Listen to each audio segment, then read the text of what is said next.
పరిశుద్ధ ప్రవాహిని, ఇది పరమాత్మ ప్రబోధిని. పరిశుద్ధ ప్రవాహిని. పరిశుద్ధ ప్రవాహిని అను ఈ ఆధ్యాత్మిక భక్తి కార్యక్రమమునకు మిమ్మల్ని అందరినీ కూడా ప్రేమతో ఆహ్వానిస్తున్నాము. రండి, ఈ కార్యక్రమము చూసి దైవ ఆశీర్వాదాలు పొందండి. ద్వితోపదేశ కాండము 11వ అధ్యాయము 12వ వచనం చదవండి దయచేసి. ద్వితోపదేశ కాండము 11, 12 చదవండి దయచేసి.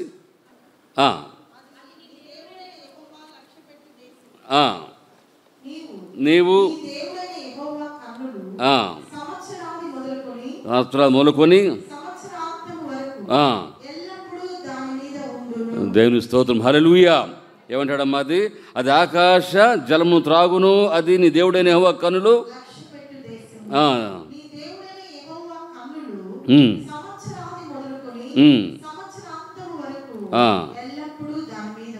ఉండును. యెహోవా లక్ష్యపెట్టు ఏం చెప్పండి, ఏందమ్మది? దేశము. దేశం అంటే అర్థం ఏంటి? మనుషులు ఉండే ప్రదేశము. ఇంకా దాంట్లో నదులు కానివ్వండి, జలములు కానివ్వండి, పాడి పంటలు కానివ్వండి, ఏదైనా సరే అది దేశం. అవునా? ఆ దేశాన్ని దేవుడు ఏం చేస్తాడంటమ్మా? లక్ష్య పెడతాడు. ఏ దేశము? తన బిడ్డైనటువంటి ఇశ్రాయేలుకు దేవుడు ఇవ్వబోతున్నటువంటి ఆ కానాను ప్రదేశము యొక్క విషయాన్ని అక్కడ విశదీకరిస్తున్నాడు. యెహోవా లక్ష్యపెట్టు దేశం. ఇక్కడ ఉద్దేశం ఏంటంటే, ఇక్కడ ఆధ్యాత్మికమైనటువంటి విషయాన్ని మనం వచ్చినట్లయితే ఈ దేశము నువ్వు నేను. హల్లెలూయా. దేవుడు మనలను ఏం చేస్తాడంటమ్మా? లక్ష్యం. అంటే దేవుని కనుదృష్టి మన మీద ఉంటుంది. ఎప్పుడు ఉంటుంది అంటే అది సంవత్సరము మొదలుకొని సంవత్సరం అంతం వరకు. హల్లెలూయా, హల్లెలూయా. ఈ 2024 సంవత్సరం మొదటి ప్రభు దినమందు దేవుడు నీకు ఇస్తున్న వాగ్దానం ఏంటంటే ఆయన కనుదృష్టి నీ మీద ఉండును. హల్లెలూయా, హల్లెలూయా.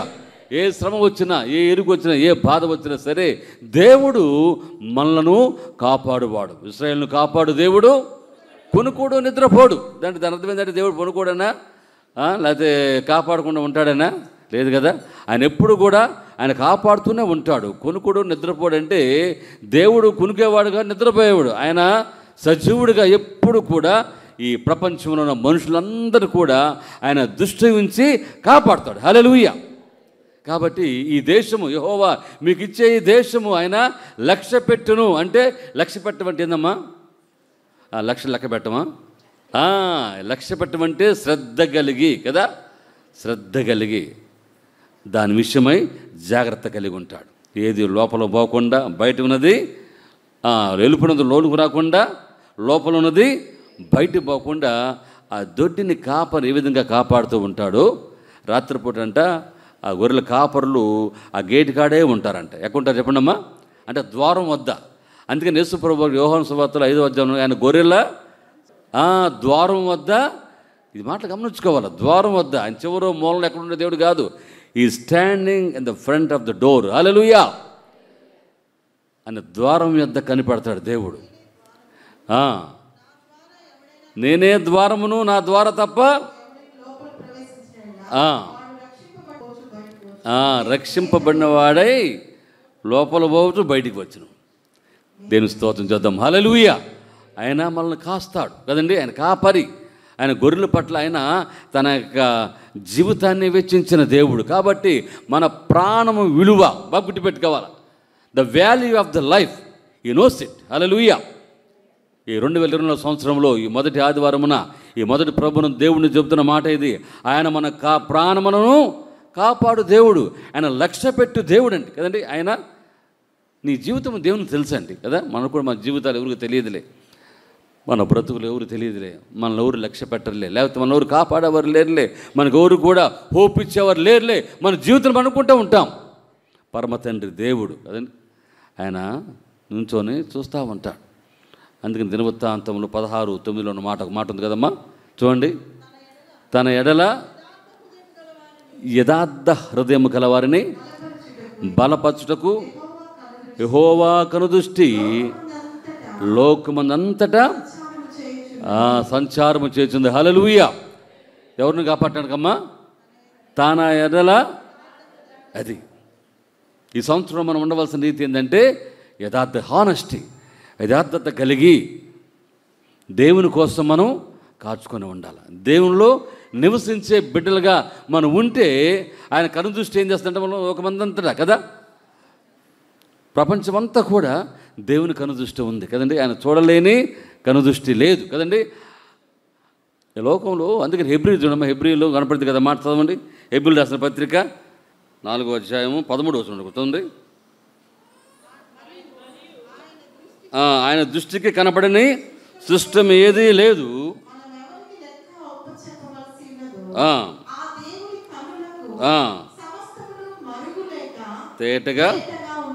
తేటగా ఉన్నది. ఆయన కనపడని సృష్టం అంటే ఈ లోకంలో ఏదీ లేదు. కాబట్టి దేవుడిని కనపడుతున్నావు కదండి. దేవుని జీవితం తెలుసు. ఈ 2024లో దేవుడిని నేను ఎట్లా బతికించాలో, ఎట్లా కాపాడాలో, ఎట్లు నిన్ను పైకి తీసుకులేవాలో, నూతన జీవాన్ని ఏ విధంగా వేయాలో గాడ్ నోస్ ఇట్. దేవుడు తెలుసు అది. ఎప్పుడు దాకా? సంవత్సరం మొదలుకొని సంవత్సరం అంతం వరకు కదండి. దేవుడు ఆదిలో ఉన్నాడు, అంతలో ఉన్నాడు, మధ్యలో కూడా ఉంటాడు, మొదల్లో ఉంటాడు. కాబట్టి దేవుడు తెలుసు కదా. అందుకని దేశము నీకు ఇవ్వబోయే దేశాన్ని దేవుడు అంటమ్మా లక్ష్య పెడుతున్నాడు, అంటే కాపాడు చూస్తున్నాడు. ఆయన కనుదృష్టి కదండి. లోకమంతా ఉంది, నీ ఇంట్లో కూడా ఉంది కదా. నీ ఇంట ఉంది, నీ బయట ఉంది. అందుకనే నీ హృదయ గదిలో ఏముండాలంటమ్మా? దేవుని వాక్యం ఉండాలి, బయట నీ సాక్ష్యం ఉండాలి. హల్లెలూయా. బయట సాక్ష్యం కనపడాలి అందరికీ. నీ గుండె గదిలో దేవుని యొక్క వాక్యం ఉండాలి. హల్లెలూయా. ఎందుకంటే నీ వాక్యము నన్ను బ్రతికించును. హల్లెలూయా. అదే చెబుతా ఉన్నా అమ్మాయి సరోజాకి, నీ వాక్యము నన్ను బ్రతికించింది. ఆ మాట ఏందమ్మా? నేను సజీవురాలను, నేను సావను. నేను సజీవురాలనై యెహోవా క్రియలను వివరించేదను. ఎవరు వివరిస్తారు? చచ్చిన వాళ్ళ, బతికిన వాళ్ళ? బ్రతికిన వాళ్ళు. హల్లెలూయా. సజీవుడుగా మన్ను నిన్ను స్తుతించునా? ఇంకెవరంటమ్మా? సజీవులే కదా నిన్ను సృష్టించేది. హల్లెలూయా. హల్లెలూయా. సాలమన్ రాజు వాళ్ళ అన్నగారు కూడా మా పెద్దబామ్మర్ది 3 రోజులు మాతోనే ఉన్నాడు. ఉండి అమ్మాయితో అంటున్నాడు, సరోజతో, మా 5 విషయాలు గుర్తుపెట్టుకో, ఇయే చెప్పు, ఈ మాటలు చెప్పు, గట్టిగా అమ్మాయితో పలికిస్తున్నాడు అన్నమాట. ఈ 5 మాటలు చెప్పి నువ్వు బ్రతకాల, నువ్వు సజీవురాలుగా ఉండాలి అని హీజ్ ఎంకరేజింగ్. ప్రతి రిపోర్ట్ కూడా అమ్మాయి వినోలతో చెబుతానే ఉన్నాడు, ఇట్లా ఉంది పరిస్థితి చెబుతూనే ఉన్నాడు. నిజమే. సో ఏదన్నా ఆపద వచ్చినప్పుడు, because I always tells that church is the family కదండి. సంఘం అనేది ఒక కుటుంబం. మనం వేరు కుటుంబాలుగా ఉన్న మనందరం కూడా గుళ్ళోకి వచ్చేసరికి వన్ ఫ్యామిలీ. హల్లెలూయా. హల్లెలూయా. మనం ఎవరమో కాదండి, మనందరం కూడా యేసు ప్రభు వారి యొక్క ప్రశస్తమైనటువంటి రక్తముతో కడగబడిన కుటుంబం. హల్లెలూయా. మనందరం కూడా దేవుని బిడ్డలము. ఈ లోకంలో మనకి ఉండొచ్చు కదండి, అనేక రకాలమైన ఉంటాయి. అయితే దేవుడు చూసినప్పుడు మనందరం కూడా ఒకటిగానే కనపడతాం. హల్లెలూయా. జాన్ వెస్లీ గారు చనిపోయి పరలోకం వెళ్ళాడంట. ఎవరమ్మా? వీళ్ళు కాదమ్మో, ఆయన ఇంగ్లాండ్ మొట్టమొదటి జాన్ వెస్లీ గారు. వాళ్ళ తండ్రులకి 12 మంది అంట బిడ్డలు. ఈయన ఆఖరోడు, కనిష్ఠుడు అనమాట. ఈయన కోసం వాళ్ళ తండ్రి ఇప్పుడు ఎక్కువ ప్రార్థన చేసేదంట. అందరూ అటు ఇటు తప్పిపోయినా జాన్ వెస్లీ మాత్రం దేవుని సేవలోనే ఉన్నాడు. ఆయన చేసిన సేవ అమోఘం. హల్లెలూయా. ఆయన మెథడిస్ట్ చర్చిని స్థాపించినవాడు. మెథడిస్ట్ చర్చ్ పెద్ద చర్చ్, అది సిద్ధాంతాల మీద, ఆయన మెథడ్ మీద కొన్ని సిద్ధాంతాలు ఏర్పాటు చేసుకొని స్థాపించేదానికి మెథడిస్ట్ అని పేరు పెట్టాడు. పర్లోకి వెళ్ళిన తర్వాత దూతను అడిగాడంట, అమ్మా మా మెథడిస్ట్ సంఘస్థులు ఉన్నారు కదా, వాళ్ళందరూ ఎక్కడున్నారంటే తీసుకెళ్ళిందంట ఒక చోటకి. తీసుకెళ్తే చూపించిందంట. వీళ్ళేనంటే, అబ్బే వీళ్ళు ఎందుకు పోతారు, వీళ్ళు మా వాళ్ళు కాదన్నారంట. ఇంకో చోట తీసుకెళ్ళిందంట. తీసుకెళ్తే వీళ్ళు కూడా మా వాళ్ళు కాదండి, వీళ్ళు బ్యాప్టిస్ట్ వాళ్ళు, లేకపోతే ఇది పెంతుకోస్తు వాళ్ళు, ఇంకో అని చెప్తే అందరి, మరి మా వాళ్ళందరూ ఎక్కడున్నారయ్యా అని అడిగాడంట. అప్పుడు ఇంకో దూత వచ్చి తీసుకెళ్ళి చూపించిందంట. అక్కడ అందరూ ఉన్నారంట. ఎవరున్నారమ్మా? అందరూ ఉన్నారు. అప్పుడు ఆ దూత చెప్పిందంట, అయ్యా మెథడిస్ట్ వాళ్ళు, బ్యాప్టిస్ట్ వాళ్ళు, పెంతుకోస్తు వాళ్ళు, ఐఆర్ఎఫ్లు ఎవరు కాదయ్యా, అది కింద ఉన్నప్పుడే పైకి వెళ్ళిన తర్వాత అందరము ఒకే సంఘం. హల్లెలూయా. హల్లెలూయా. దాన్నే సార్వత్రిక సంఘం అంటారు. దేవుని స్తోత్రం, హల్లెలూయా. కాబట్టి ఇక్కడ మనకి ఎన్నెన్నో పని పెట్టుకున్నా సరే ఒకటి మాత్రం మనం గుర్తుపెట్టుకోవాలి, సంఘం అంటే దేవుని శరీరము. విన్నామా? చెప్పండి, దేవుని శరీరం. శరీరంలో ఏ ఒక్కరికి బాధ కలిగినా, ఏమో చెయ్యికి బాధ కలిగితే ఏం చేస్తా చెప్పండి అమ్మా? కన్ను బాధపడుతుంది కదా, నీళ్ళు వచ్చేస్తాయి, ఏది జరిగినా కూడా. అవునా కదా? అట్టనే ఒకరు బాగలేదన్నా కూడా సంఘములు అందరూ కూడా పోయి బలంగా ప్రార్థన చేయాలి. సంవత్సరం మనం ఏం చేయాలంటే, ఇది ప్రార్థన సంవత్సరం పేరు పెట్టాం.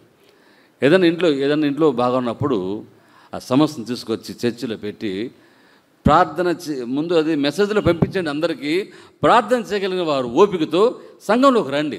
1 గంట ఆ సమస్య నిమిత్తము మనం ప్రార్థించేద్దాం. హల్లెలూయా. ఎందుకంటే దేవుడు మనకి ఇచ్చినటువంటి అవకాశాన్ని మనం సద్వినియోగం చేసుకోవాలి. ఎవరైనా సరే సంఘంలో బాధపడుతున్నా, ఇబ్బంది ఉన్నా, శ్రమ ఉన్నా సరే విల్ ప్రే అబౌట్ ఇట్ కదండి. గబక్కన మనకి డాక్టర్లో లేకపోతే ఇంకొకరు గుర్తొస్తాం. ముందుగా ఆ శ్రమ గురించి మనం ప్రార్థన చేద్దాం. ఎందుకంటే దేవుడికి నీకు శ్రమ గొప్పదేమో కానీ దేవుడి ఎదుట ఆ సమస్య చాలా చిన్నది. హల్లెలూయా. సమస్య కోసం నువ్వు భయపడదు కదండి. నువ్వు భయపడాల్సిన దేవునికి. నీ జీవితం ఏంటి, నువ్వు ఎలా ఉన్నావు, నీ బ్రతుకు మారాలి. మారినప్పుడే సమస్తం కూడా వదిలిపోతాయి. చైన్స్ తెగిపోయినట్టుగా ఎవరికమ్మ దర్శనం వచ్చింది మీకైనా? అమ్మాయికా? సరే చైన్స్. ఎందుకంటే బంధకాల్లో ఉంటాం అందరూ కూడా, చాలా బంధకాలు. అందుకనే నాకు ఈ మాట బాగా ఇష్టం. కొలస్సీ 1:13-14 మాట ఉంది కదా, మీరు అంధకార సంబంధమైన అధికారంలో నుండి విడుదల చేస్తాడు దేవుడు. హల్లెలూయా. అమ్మ చదవండి అమ్మా. ఆయన మనలను, అంటే యేసు ప్రభు మనలను అంధకార సంబంధమైన అధికారం నుండి విడుదల చేసి తాను ప్రేమించిన తన కుమారుని యొక్క రాజ్య నివాసులుగా చేశాను. హల్లెలూయా. ఇది కదా దేవుడు మనకు చేసిందమ్మా. అందరూ కూడా ఏదో ఒక బంధకాల్లో ఉంటారు. వీరు bond with some sickness, some unwanted things in our life will take place కదండి. కొన్ని అనుకోని పరిస్థితులు మనం చేయకూడని, చూడకూడని, తాకకూడని మనకు వచ్చేస్తాయి. కాబట్టి మనం ఆ బాండేజ్లోకి వెళ్ళిపోతాం, ఆ బంధకాల్లోకి వెళ్ళిపోతాం. కాబట్టి నువ్వు అందుకనే ఆ బంధకాలు విడిపోవాలి. హల్లెలూయా. ఒక్కొక్క బంధకం విడిపోతా వస్తుండాలండి. అది విడుదల పొందించుకోవడానికి మనము ఆలయంలోకి రావాలి కదండి. ఆలయంలోకి వచ్చి మనం ప్రార్థన చేయాలి. సరోజాకి ఆ దర్శనం, చాలామంది చాలా దర్శనాలు చూపించాడు. అవునా? కాబట్టి క్రీస్తు ప్రేమ దేని బిడ్డలారా ఆలోచన చేయండి. అందుకనే దేవుడు ఏమన్నాడంటే, యేసు ప్రభు వారు ఆ శిష్యులతో ఆ గాడిద చెప్పాలా, కట్లు విప్పండి. హల్లెలూయా. గాడిద కట్లు విప్పజేయాలా? ఎందుకంటే ఈ పాపమనే బంధకాల కట్లు అందరికీ ఉంటాయి. లాజరు లేచినప్పుడు కూడా ఏం చెప్పాడమ్మా? ఆ కట్లు విప్పండి. స్వేచ్ఛ ఉన్నట్టుగా ఉంటుంది కానీ కట్టుల్లో ఉంటాం కదా, ఇంకా బంధకాల్లో ఉంటాం. కాబట్టి అమ్మాయి కూడా ఒక నీరు నుంచి సరిగ్గా ఆలయానికి రాకుండా కొన్ని బంధకాల్లో ఉండిపోయింది. పాస్టర్ అమ్మ చెప్పినట్లుగా కొన్ని బంధకాల్లో ఉండిపోయింది. అది మనం తెలియనట్లుగానే ఉంటుంది. కొన్ని తెలిసే మనం చేయగతాం. ఆ బంధకాలన్నీ కూడా విడిపోవాలి. విడిపోవాలంటే మనకు కావాల్సింది చెప్పడమ్మా, ప్రార్థన, పోరాటం మనకు కావాలి. ఎదిరించే శక్తిగా మనకు కావాలి. హల్లెలూయా. ఇప్పుడు చూసారా, ఒక భర్త కట్టుకున్న భర్త, అతని మాట కాదనలేరు కదా. మరి ఇక్కడేమో సజీవుడైన జీవం గల దేవుని సంఘం ఇది. మరి ఇక్కడ రావాలి కదా. సో ఎట్లా మందిని జడ్జి చేయగలం? ప్రభు అన్నాడు, నేను కట్టుకున్నవాడు నీకు భర్త. దేవుని స్తోత్రం. హల్లెలూయా. దేవుని కంటే మించింది లోకంలో ఏమి లేదండి. యేసు ప్రభు చెప్పాడు కదా, ఎవరు నా తల్లి, ఎవరు నా సహోదరులు, నా తండ్రి చిత్ర ప్రకారం చేయవారే నా తల్లియు నా తండ్రిని చెప్పారు. కాబట్టి ఇవన్నీ కొన్ని స్ట్రాంగ్ మెడిసిన్ మనకి కదా, బలమైనటువంటి మనకి ఔషధం లాంటివి అన్నీ కూడా. వీటి మీద నిలబడాలి మనం. వీటి మీద మనం నిలబడాలి. మన జీవితము చాలా వాల్యుబుల్. దేవుడి లోకంలో ఇచ్చాడు. మనం ఎవరు ఊరకే రాలే లోకంలో కదండి. మనందరూ కూడా కారణ జన్మలు. ఒక్కొక్కరి ద్వారా ఒక్కొక్క కార్యం మనం దేవునికి చేసి చూపించగలం. హల్లెలూయా. వెరీ ఎక్స్ట్రాడినరీ పీపుల్, అసాధారణ వ్యక్తులు మనం గమనించుకోవాలి. మనం నేనేముందిలే, నేనేం చేయగలను నువ్వు అనుకోమాక. దేవుడు నన్ను వాడుకుంటాడు. నువ్వు అడుగు దేవుణ్ణి, నన్ను వాడుకో ప్రభువాను. దేవుడు ఖచ్చితంగా నేను వాడుకోవటానికి 2024 దేవుడు సిద్ధంగా ఉన్నాడు. But you have to stand, you have to come the ఫ్రంట్లో. ముందుకు వచ్చి నిలబడాలి దేవుని కోసం. నన్ను వాడుకో ప్రభువా. కాబట్టి దీని వాక్యంలోకి వెళ్దాం. ఈ దీంట్లో మనం చూసినట్లయితే ఏముందంటమ్మా, చూడండమ్మా. ఆయన మనలను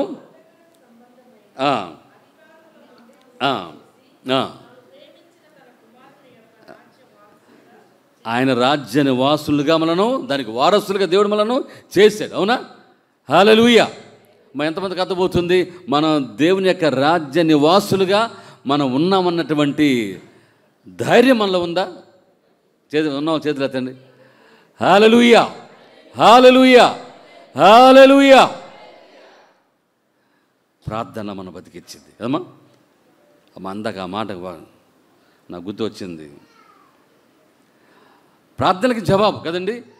నా ప్రతి ప్రార్థనకు నీవిచ్చిన ఈవులే మించిన దీవెనలైనాయి. నా ప్రతి అందరూ పాడదాం హల్లెలూయా. నీవిచ్చిన ఈవులే లెక్కకు మించిన దీవెనలైనాయి. అడుగులు తడబడక తడుగుదాం నీ దివ్యవాక్యమే అనులించిన విశ్వాసమునిచ్చి విజయము చేకూర్చెను. మకరందమై బ్రతికించెను నన్ను నా యేసయ్య. ఆరాధన నీకే, నీ వాక్యమే మకరందమై బలపరచెను నన్ను. హల్లెలూయా. మన బలపరిచే దేవుడు, సజీవులుగా నిలిచి కాపాడేది మన దేవుడు.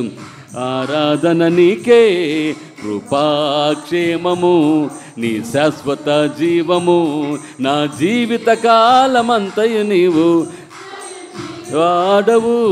మహోన్నతమైన నీ ఉపకారములు అనుక్షణము నీ కృపలోనే ఆనందించనా, నీ కృపలోనే పరవశించనా. హల్లెలూయా, హల్లెలూయా, హల్లెలూయా. మన ప్రతి ప్రార్థనకు జవాబు ఇచ్చేది దేవుడే. అది మనం బ్రతికిచ్చింది, జీవంతో మనం నింపింది. హల్లెలూయా. చేయాలి, ప్రార్థన చేయాలి. సంవత్సరం అంతా కూడా చాలా ప్రార్థన మనకు అవసరం. ప్రార్థన అనేది ఒక మెడిసిన్ లాంటి గుర్తుపెట్టుకోవాలి. ప్రతి కుటుంబంలో ప్రార్థన మెడిసిన్ ఉండాలి. అర్థమైందమ్మా? డాక్టర్లు వాడమంటే మందులు వాడతల సంవత్సరాలు అమ్మా, బీపీకి, షుగర్లకి, గగర్లకి మొత్తానికి వేసుకోవటమే. అవునా కాదా? మేము ప్రార్థన అనేది ఎందుకు మానాలి? మనం ఆ డాక్టర్ చెప్పిన దాకా మనం నేర్చుకుంటూ ఉన్నాం కదా. ఇది జీవాన్ని ఇచ్చేది కదండి. మనం దీన్ని తీసుకుంటూనే ఉండాలి, ప్రార్థన చేస్తూనే ఉండాలి. ఆ యొక్క ప్రేయర్ స్పిరిట్ మనలో ఎప్పుడు కూడా రగులుతూనే ఉండాలి. హల్లెలూయా. Don't stop it. అది ఆపద్దండి. ఆ మెడిసిన్ మనలో ఎప్పుడు కూడా ప్రవహిస్తూనే ఉండదు. సమృద్ధిగా ప్రార్థన స్పిరిట్ మన కుటుంబాల్లో ఉండునుగాక. ప్రతి ఒక్కరు కూడా దీనికోసం పోరాడాలి. దేవుడు అంటున్నాడు. చూడండి, ఆ మాట ఏమన్నా మెషారు మన చదువుకున్న మాటలు 22 దాంట్లోనే, మీరు మీ దేవుడైన యెహోవాను ప్రేమించి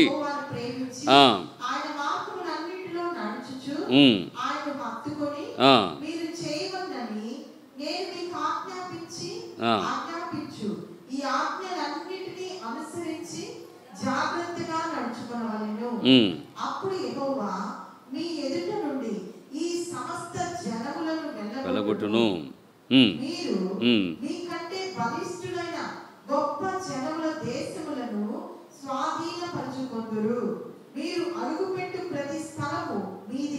ఆమేన్.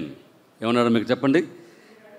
మీరు అడుగుపెట్టు ప్రతి స్థలము మీదగును. తర్వాత ఏమన్నాడు? మీరు బలిష్ఠులు, దానికి ముందు బలిష్ఠులైన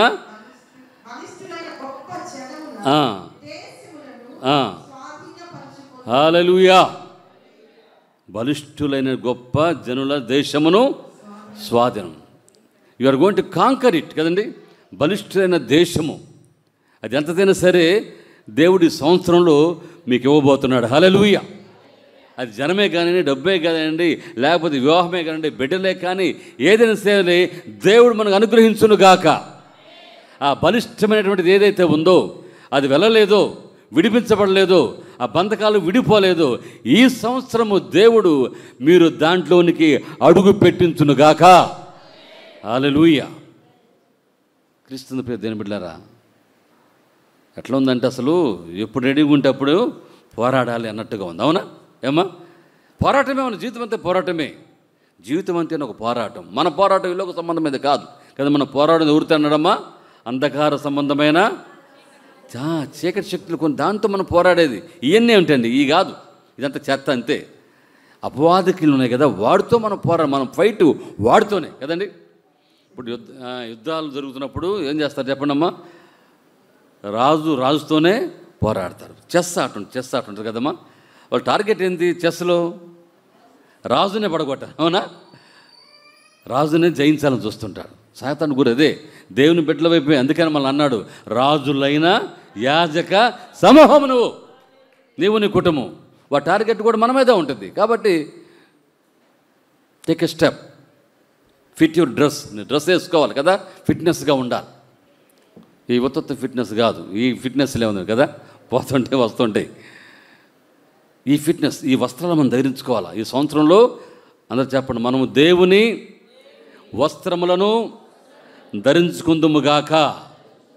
ఎస్, ఈ ధరించుకొని మనం యుద్ధంలో నిలబడాలని. అప్పుడు ఎవడు వస్తారో మనం చూద్దాం అననా? హల్లెలూయా. ఉంటాడు సైతాన్ని వదిలిపెట్టు కదా, ఉంచనే ఉంటాడు. గుర్తుపెట్టుకోండి, దేవుడు ఊరకనే ఆ దేశాన్ని, చాలా వాక్యం ఉంది కదా, ఊరకనే తెచ్చుకోమని చెప్పలే కదా. నేను మీకంటే ముందుగా పోయి ఆ సమస్త జనులను వెలగొట్టేస్తాను మీకోసం. ఎంత మంచి దేవుడు అండి కదా.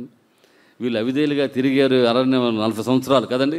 అనేక బాధలు పెట్టారు, దేవుడిని వెనుదిరిగారు. నువ్వేం దేవుడు పోయి అన్నారు కదా, వేరే విగ్రహాన్ని తెచ్చుకున్నారు, ఎన్నో చేశారు. అయినప్పుడు కూడా దేవుడు తన బిడ్డల కోసము ఆయన మాట ఇచ్చి తప్పే దేవుడు కాదు గనక, దేవుడు వాళ్ళను ఆ కానాను దేశంలో, ఆ కానాను దేశం చూసాం మేము.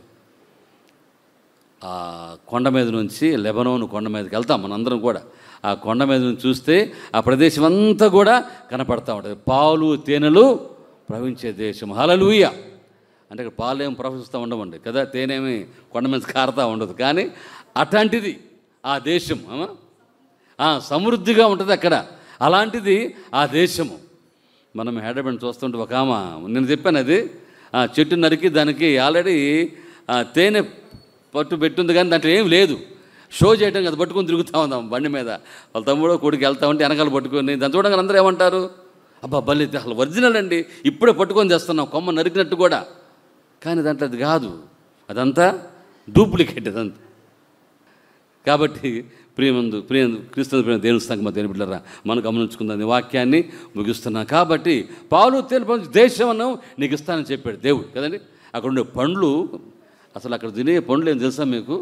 ఏం చెప్పండి? అంజూరాలు, తర్వాత ఖర్జూరము, ద్రాక్షాలు, ఆలివ్స్. ఈ ప్రపంచంలో ఎక్కడా దొరకు. అక్కడ ఉన్న శ్రేష్టమైనవి ఏదైనా సరే అక్కడి నుంచి ఎగుమతి అవ్వాల్సిందే. ఆ 4 పండ్లకు ఉన్నటువంటి హిస్టరీ కానీ చదివితే అవి తిన్న వాళ్ళు ఇక చావనే చావరు. అట్లా అన్నమాట. దేవుడు ఆ దేశాన్ని అట్లా ప్రేమించాడు. ఆ యొక్క యూదులను, ఇజ్రాయిల్ జనాంగాన్ని, తన స్వజనాంగాన్ని దేవుడు అలాంటి పండ్లతో, అలాంటి ఆహారంతో దేవుడు తృప్తిపరిచాడు. హల్లెలూయా. నిజమే. అసలు అక్కడ దేశంలో మనుషులు ఎట్టున్నారో తెలుసా మీకు? అబ్బో, చాలా అందంగా ఉంటారు, ఆరోగ్యంగా ఉంటారు, ఎత్తర్లుగా ఉంటారు, చూడటానికి వెరీ ఫైన్గా ఉంటారు నిజంగా. అట్లాంటి దేశం, ఎందుకంటే దేవుడు ఆ దేశాన్ని అట్లా బ్లెస్ చేశాడు, ఆశీర్వదించాడు తన బిడ్డల కోసం. నీకు కూడా దేవుడు 2024 సంవత్సరంలో నీ ముందు కదండి ఆయన వెళ్తూ ఉంటాడు. హల్లెలూయా. నువ్వు అడుగుపెట్టి ప్రతి స్థలం కూడా మీరు స్వాధీనం చేసుకుంటానని చెప్పాడు దేవుడు. ఎందుకంటే దేవుడు ఆ ప్రదేశాన్ని, కానానుని దేవుడు బ్లెస్ చేసి వాళ్ళకి ఇచ్చేసాడు. నువ్వు అడుగుపెట్టే స్థలం కూడా కదా దేవుడికి ఇస్తాడు. అంటే దాని అర్థం ఏంటంటే, నువ్వు దేనికోసమైతే పోరాడుతున్నావో, దేన్నైతే నువ్వు దేవుని సందు అడుగుతున్నావో, అది దేవుడు నీకు దయచేయునుగాక. అడుగుపెట్టి స్థలం ఇస్తాను చెప్పి గబక్కన పోయి చేమకొద్ది కొండలో కాలు పెట్టమాకండి. అమ్మ నాకు ఎగ్జాక్ట్గా నాది ఇది అని. ఇక్కడ ఒకసారి ఈ స్థలాలు పంచుకోమని చెప్పారండి.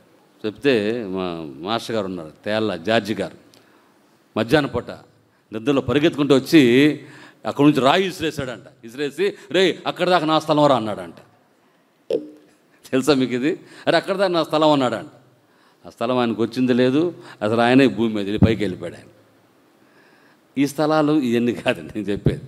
దేవుడు ఇచ్చేది మనకి. పరమందు దేవుడు ఏం చెప్పాడు శిష్యులతో, మీరందరూ కూడా పరలోకంలో నాతో పాటు కూడా కలిసి సింహాసనం మీద కూర్చుంటారు. అయ్యా 12 గోత్రాల వారికి మీరు తీర్పు తీరుస్తారు. హల్లెలూయా.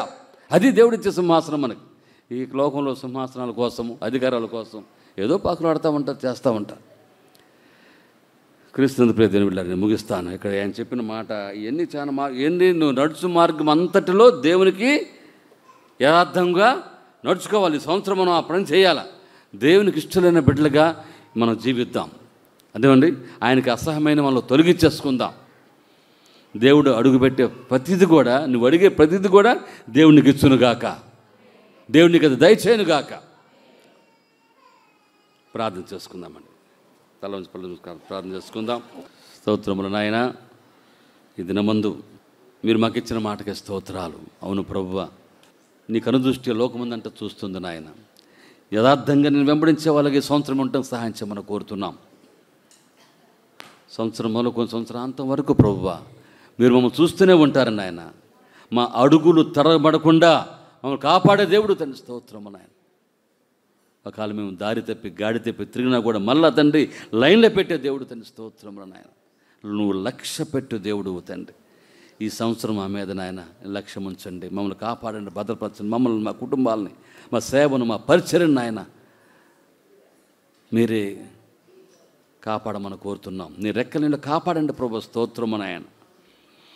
మీకు ఇష్టమొచ్చినట్లుగా నీ మాటల ప్రకారం, నీ కట్టడి ప్రకారంగా నాయన మేము జీవించినట్లయితే అడుగు పెట్టి పెద్ద స్థలము మీ దగ్గర చెప్పారు నాయన.